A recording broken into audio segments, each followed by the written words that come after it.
Martin Sundin. I work as a lead data scientist at LYTT, and today I'm going to talk to you about transformers and how to use them.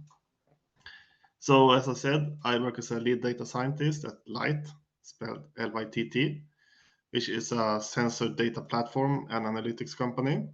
So what we do is that we try to enable companies to better understand how their equipment operates so they can make better informed decisions to, for example, improve safety and reduce environmental impact. And our catchphrase is making it invisible visible. And we're about 65 employees. And as a placeholder, of course, all opinions expressed in this presentation are my own opinions and does not reflect any opinions of LYTT LTD or any affiliate companies. And I also want to give some thanks to my colleague, Ricardo Margarido, for providing valuable feedback for this presentation. So to get started, what are transformers? So when you learn about transformers, you usually get shown a picture like this, that transformers is a deep learning sequence-to-sequence architecture, which is good for modeling sequences with long-range correlations, like natural language processing, and it's also good for transfer learning. Now, early approaches to sequence are, for example, recurrent neural networks or LSTMs. And there are many famous transformers like BERT, T5, and GPT. So why give this talk when we already have so much attention around transformers? Well, the approach I usually take when I try to learn something new is to get an overview, try to understand the basics, and then try a simple example and a slightly more complicated example, and then actually do the real thing and keep learning and repeating. So the first phase is what I would call the student phase, when you're learning, reading a lot. Second one is what I used to call the user phase, when you try to use the technology and try to get some simple examples going. And finally, it's the practitioner phase, where you actually do the real thing. And this process usually works fine, but for transformers, when I do some literature research, there's lots and lots of articles about high-level overview, how transformers work, lots of great articles about implementing transformers from scratch. But then when you actually want to do an example yourself, there are very few examples for this. And if your example is not speech, for example, it's even fewer. There's hardly any examples for using transformers for time series. But then if you continue with like larger models for pre-trained models for speech or text, then you have lots and lots of examples. And then when you come into large language models and GPT, there's resources in the millions. So I wanted to understand, why is this gap? What should I do about it? So the first thing you can do, of course, you can complain about it, which is what I really want to do. But there are already many articles about this. For example, James McAfee's blog, he writes some good articles about transformers, and he compares transformer tutorials to disappointing sci-fi movies. And also I just complained, so we are done with that. And the second option is to write or give the talk I wanted to hear, which is why we are here. So the inspiration is from this quote. I say, if you find a book you really want to read, but it hasn't been written yet, then you must write it. And in our case, it would be that if you find a talk you really want to hear, but it hasn't been given yet, then you must give it. So if we start over, what are transformers and how do we use them? So transformers are usually presented together, but there's actually two separate parts of this. There's an encoder transformer and a decoder transformer. The encoder transformers is all about understanding the content of a sequence. So it takes a sequence and it outputs a sequence. While the decoder is something that can take a sequence and also some side information called memory and try to predict the next token in a sequence. So like the next character in a sequence. So if you think about it in terms of transformers, you can think of the encoders like the good guys, the Autobots who want to understand what's going on, and the decoders are the evil guys, the Decepticons, who just want to pretend that they're actually human, but they're not really. So how do we use these parts? Like we can use them together, like we usually do, or we can use one at a time. So if you want to use an encoder, a simple example is how to classify a sequence with only an encoder. And how you do that is that you take a sequence, you run it through some pre-processing step, then you run the encoder, and then you pull the output from that and run it through some network to get a vector of probabilities usually. So how does this work in practice? So to study this in practice, I have made this toy example with two different sequences. One is a sequence that's just increasing all the time, and one is a sequence just decreasing all the time with some high probability. And both sequences are integers, and they wrap around when they come to 10 or to 0. Yes, so I will use PyTorch, but you can also use other libraries like TensorFlow or JAX, for example, for this. But for PyTorch, the first thing you need is a dataset. So a dataset is a class that inherits from the PyTorch dataset. It takes some init parameters. It have to have a length function, but the most important function is this getItem function, which take an index. And in this case, the index is not used because just output some random sequence whenever you call it. So there's some logic to that. And the output from this is one tensor with the label, with a shape 1, and one tensor which has the shape of the length of the sequence. So the model, in this case, is a model that has a number of layers here. So we see the first step. If you look at the forward method in particular here, we see that the first step, the transformers are a bit special because they expect a different shape than what you usually get from the PyTorch data loader. So the input that you get is like batch size times sequence length. But transformers expect sequence length first. So what we do, we have to transpose it. Then we run the embedding, which adds another dimension to it. And then we do positional encoding, which there is no standard layer, but it's quite easy to find implementations of it, which doesn't change the shape. And then we run the encoder, which also doesn't change the shape. Yes, and what we do next is the pooling step here. We run a ReLU function and then a linear layer on this. So we take something in that is batch size times sequence length, and we output something that is batch size and size 2. Okay, so in the training step, we construct the data set, we build a data loader from that, we initiate the model and the entropy loss. And then we run the training loop like a standard PyTorch training loop. Okay, so what do we get then? Well, we see the loss decreases. It's quite noisy, but decreases well, and the accuracy goes up to almost 100%. Now, remember, this was in the first example we did embedding for the sequence of numbers. Essentially, what that means is that we treated it as a sequence of characters.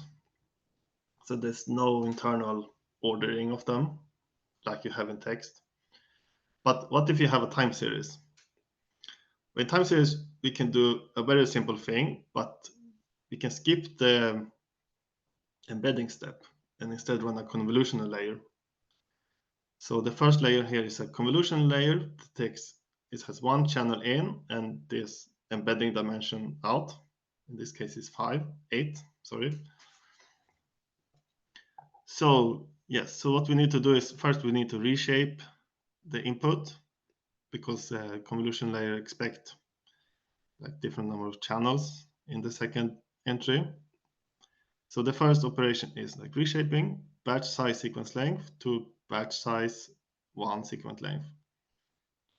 Yeah, and then we run the convolution layer to get the size we want. And we do some transpose to get the dimensions in the right order. And then we do what we did before. Positional encoding, transformers, pooling, and a linear layer. And the data and the training loop is exactly the same as before. And we see, yeah, this also converge quite well, converge a lot quicker than the other one. We have fewer iterations here. So it converges quicker because now we have an ordering. So if somebody gives you a sequence of numbers, you can quite easily figure out what the sequence is. But if someone gives you a sequence of characters, it's usually harder to figure out what exactly the sequence is, because you don't have any internal ordering of it. Yes, so that's how you do it. So the question is, of course, then, are transformers really necessary for this example? And the answer is probably not. This is quite an easy example, and you can get very similar results with just convolutional networks. But I would think of it like a multi-stage process, that if you have a problem, you could start with the easiest approach you can think of. Like if you only do pooling of the sequence, essentially treating the sequence like it has no memory. You have a model that has no memory.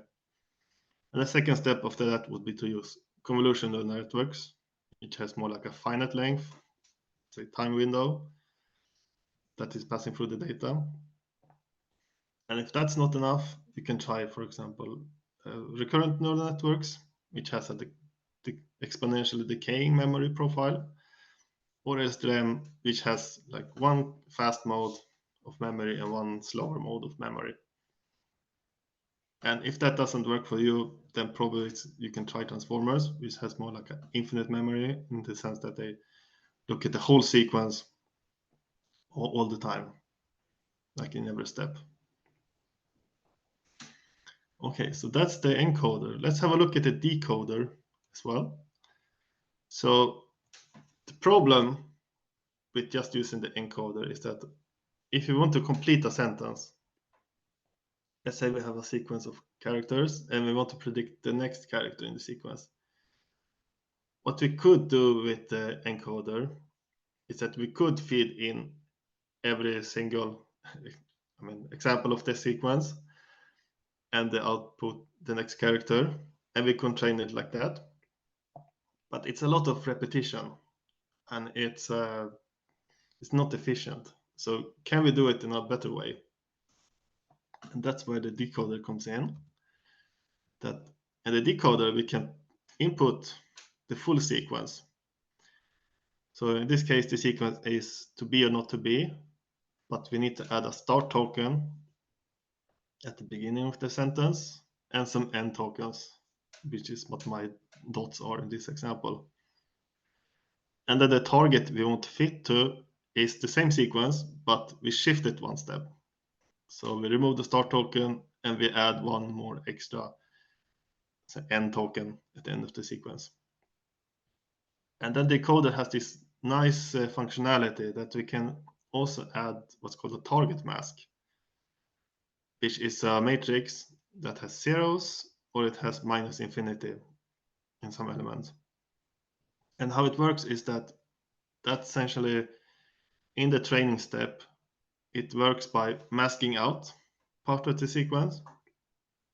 So if you give the sequence like the target, the shifted target, and the target mask, it's like we train on all different combinations of like elements removed from the target to fit to the output, the shifted target.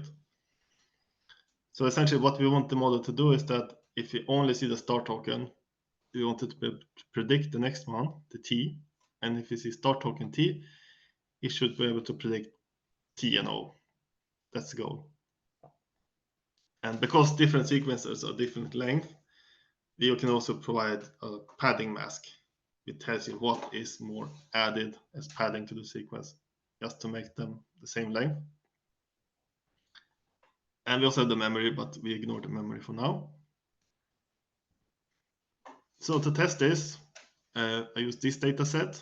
This is the data set of collected works of William Shakespeare.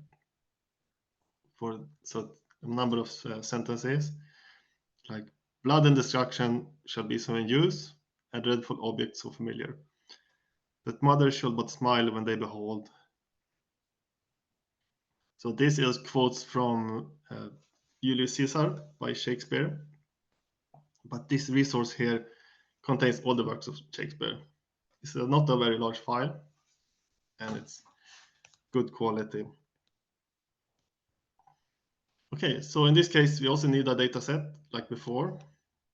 So what we do is that we take the sequence of characters and we encode them as integers.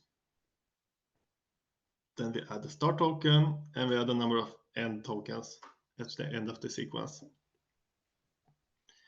Yeah, we convert this to tensors. And in this case, I did provide a full character tensor and then also one that is shifted one step. But you could also provide just a character tensor and then split it up later.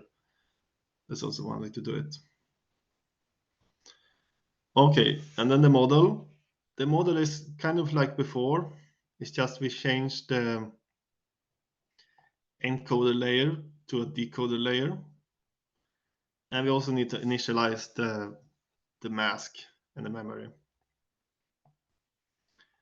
But otherwise, the shapes are the same, that we have to transpose the tensor to get the sequence length first. Then we do embedding, position encoding, and then we run the decoder with the mask and the memory. But the memory is just zeros in this case. Yes, and then we transpose to get it out. So yeah, let's try this and let's run the training. So the training is the same, like dataset, data loader, the model, and then the loss and optimization. And we run the training loop. Okay, so what if we run the training loop? We see that the loss decreases quite well, which is good. The accuracy does increase, but not very high. It goes up to like 25%. Okay, but what is the output from this model? So when we started the first iteration, and we ask it to complete these sentences, so like to be or not to be, to be or not, and what comes next. A horse, yeah, what comes next? I, complete that. An empty string, or welcome to the Data Science Festival, and complete that. So if you ask the model to complete these sentences, the first iteration, it just outputs nonsense. Just a bunch of characters repeating the same character over and over. But if we train the model for a long time, this is the output that we get. So you see, it doesn't really make sense, but it kind of reminds of some text. So we see that for this model, it just repeats the most common word over and over and over again, and the most common character. So you see the most common character is T, or it's a space in this case. So the question is this model underfitted or overfitted? Yeah, so we see this model is underfitted. It doesn't represent the full, it doesn't give an output that's reflecting of the full breadth of the text, but it just outputs the most common word. And this is quite typical for natural language processing models, that they need to be very large to give like human sounding text. And that's probably one of the reasons why most people tell you to skip training your models and just use pre-trained models. Because pre-trained models, they are trained on large amount of text, and they can learn like more structure of human language. And also they cost a lot to train. So training a model on GPUs can cost hundreds of thousands of dollars or millions of dollars. And many of them are available for free, which is good. So that's how the decoder works.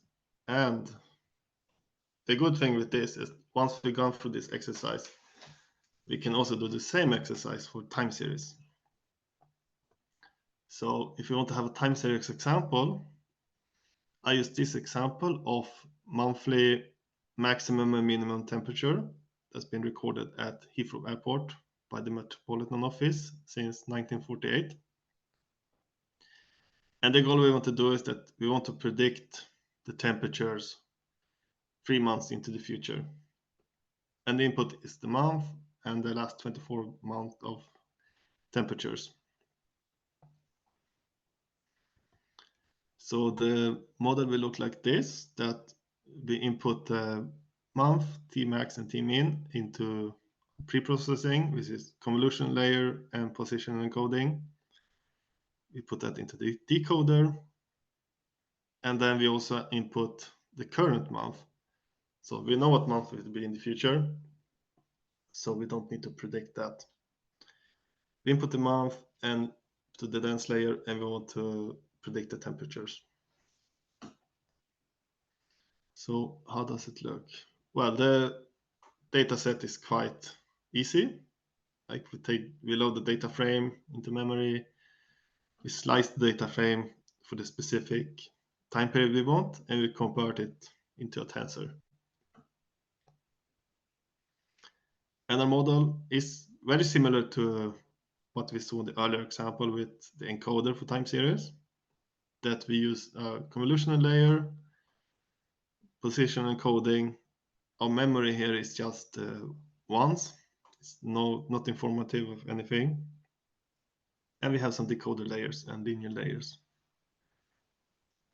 So then the forward phase of the model is like before, transpose the model to the right size, right shape, run the convolutional layer, transpose again to get the right size, then run the actual transformer, positional encoding, the decoder, some linear layer, and the ReLU function, and then input the month, like change the month to the right size and input the month. One hot code the month, and then concat this and run it for the final dense layers. So it's a kind of juggling with size, because some layers expect, like the transformer layers, expect the sequence to be first, while dense layers expect the embedding dimension to be the last layer, the last dimension of your tensor. So it's a lot of juggling of sizes. We do this. Yes, and then the training loop. Now the difference is here we have a mean square error loss instead of a cross entropy loss. But the training loop looks very similar to what we had before. Yes, so if we train the model, what do we get? Well, we see that we can predict, not perfectly, but we get something that reminds us of temperature. And if you look at the training, you see that the model does converge to some value. It doesn't quite reach the benchmark where you predict the temperature in a month by the mean temperature of that month. But still, so of course there are optimizations you can do to this model. You can adjust the learning rate, you can add more layers, you can change different parts of it. But we see that we can still use transformers for time series and get somewhat reliable results. Now, the last thing we haven't touched upon is the memory. what is the memory input? Now, in the standard transformer, it's quite natural that we extract the information of a sequence with an encoder, and then feed it to the decoder and try to make the decoder output the right sequence. So find the next token in the sequence given the side information at all times. But it's not really how you have to use it. I mean, you can get the memory from anywhere, really, because memory is just some side information about the sequence we want to generate. So let's try to do something different. Do something that's not encoder decoder, but has memory. So the example I chose is that what if we input an image instead? So we take an image, we run it for a convolutional neural network, and we use that as an input to our decoder. And the sequence we want to complete is the sequence of what that number is called in English. So yes, luckily PyTorch has its own MNIST dataset, which is very easy to use. So we just need to wrap this in another dataset that transforms the label, which is an integer, to a string instead. And yeah, there is some logic to do that, and we need to add the start token and the end token. And to get an item of the list is just we get the image, we get the label, we transform the label to a string, add start token and end tokens, and that's what we present to the model. So the model that we'll be using essentially has three parts. We have the image network, which is the convolutional layers.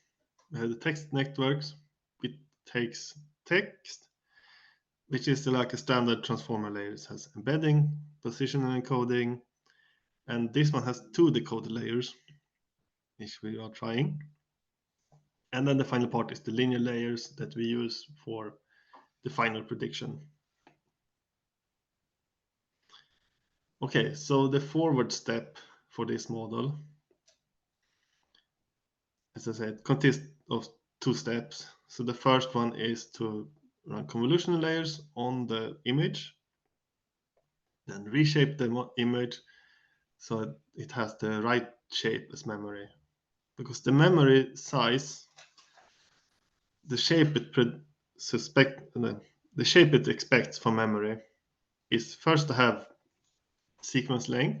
In this case, the sequence length is the image size after the convolutional layers squared. We just take all the elements, the batch size, and finally embedding dimension. And then the text network is just like before. We do embedding, we change the shape, we do positional encoding, and we add the mask. So I didn't use a padding mask here. I think that's a typo, but yeah, so we take that text output, we put it through the decoder twice with the same memory both times. And then finally we run the linear network to get a prediction. Okay, so what, yes, and then the training loop, which is data set, data loader, the model, the cross-entropy loss, and the optimizer. And the training loop is like before. It's a very standard training loop. Okay, so what the result looks like. So we see here the cost clearly decreases, but it doesn't really flatten out. It kind of indicates that this model could be trained for more iterations and probably improve the results. While the accuracy grows quite quickly in the start, and then it like flattens out, grows very slowly. So usually what we see with this kind of sentences where we have many padding tokens or end tokens is that it first learns the padding token, and then once it does that, it takes a lot longer time to learn the individual characters of the words. Okay, so what does it predict? Let's see, for 0, it predicts it should be called XXD. Okay, not really what we wanted, but it does look like some kind of word. For 2, it predicts T. Okay, 5 predicts T, and for 8, it predicts T. So it seems that T is its favorite character, and it's what it predicts for most letters in the dataset. Now you can see this is like a quite convoluted example of doing image classification. But the fun thing with this is that we can do more, given that we have trained a classifier like this. For example, what if we input another image that's not from the MNIST dataset? If you just input an X, what does it predict? Well, in this case, it also predicts T, which is because the model is not fully trained. It might need more layers, it might need more data, and probably it needs a longer training time. And if you input our nice Data Science Festival 2023, so it predicts T, and for a nice flower, it predicts XE.